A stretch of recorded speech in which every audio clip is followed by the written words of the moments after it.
mu bintu nifuza kubona famiye yose ya Jay Polly ariya muri banyanyemereye twazatambukana kuri red carpet tugaca impaka ko taramo na kimwe kigeze kimukorerwa cyo kumwibuka yatabarutse mu bihe byari bigoye abanyarwanda bya covid nta nubwo abenshi bigeze babona n'uburyo bwo kumusezera gusa ikindi n'umushuti wanjye bihambaye byangira gutya nkamurota inshuro nyinshi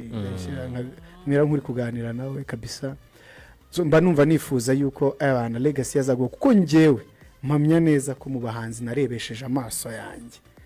niwe wakunzwe kurenza abandi yego serious mu byo narebesheje amaso wenda harabo ntabashe kubona performance cyangwa mbone ariko mubonye narebye amaso yanjye yanyeretse